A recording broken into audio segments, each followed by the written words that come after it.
তো চলো বানাই এই ভাইরাল ডাইস ক্যালেন্ডারটা। এখানে আমি ইউজ করছি ডজনের মডেলিং ক্লে। প্রথমে আমি ডাইসগুলোকে বানিয়ে নিব। এই জন্য কিছু ক্লে এরকম প্লেন মতো বেলে নিয়ে এখান থেকে আমি দুইটা ডাইসের জন্য টোটাল 12টা ধার স্কোয়ার শেপ করে কেটে নিব। স্কোয়ারগুলোকে কাটার জন্য আমি একটা কাগজে ফার্স্টে আমার পছন্দ মতো স্কোয়ার কেটে নিয়েছি এবং সেটা দিয়ে অ্যান্টি কাটারের সাহায্যে আমি ক্লেগুলোকে কেটে নিচ্ছি। তারপর এই 12টা ধারকে আমি আস্তে আস্তে জোড়া লাগিয়ে দুইটা ডাইস কমপ্লিট করে নিব।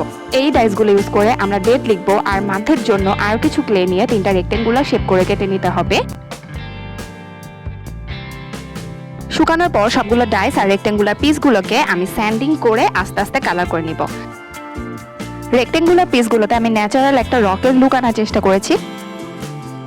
একটা রেক্টেঙ্গুলারে 4টা পাশ আর 4টা করে এরকম 3টা রেক্টেঙ্গুলার থেকে আমরা টোটাল 12টা পাশ পাবো। 12টা পাশে 12টা মাসের নাম লিখে নিব।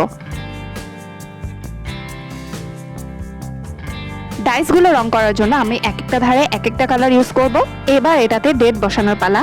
তোমরা জানো 0 থেকে 9 এই ডিজিটগুলো দিয়ে আমরা সংখ্যা লিখে থাকি। আর একটু ভালোভাবে খেয়াল করলে দেখতে পাবে যে 0, 1, 2 এই তিনটা ডিজিট ডেটের দুইটা পাশেই থাকতে পারে। তাই এই ডিজিটগুলোকে দুইটা ডাইসে লিখতে হবে। বাকি ডিজিটগুলোর মধ্যে 3, 4, 5 আমরা একটা ডাইসে লিখবো আর 6, 7, 8 আর একটা ডাইসে লিখবো। আর 6 কে আমরা 9 এর মতো ইউজ করব।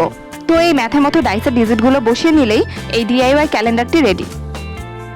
যখন যেই মান্থ তখন সেই মান্থটাকে সামনে রেখে রেক্টেঙ্গুলার পিসগুলোকে সাজিয়ে নিয়ে তার উপর ডাইসগুলোকে বসিয়ে ইউজ করা যাবে এই ক্যালেন্ডারটা।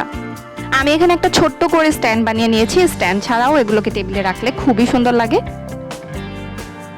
তো কেমন লাগলো এই ক্যালেন্ডারটা? যদি ভালো লাগে তাহলে চ্যানেলে একটা সাবস্ক্রাইব করে দাও। দেখা হবে পরে কোনো ভিডিওতে। টাটা।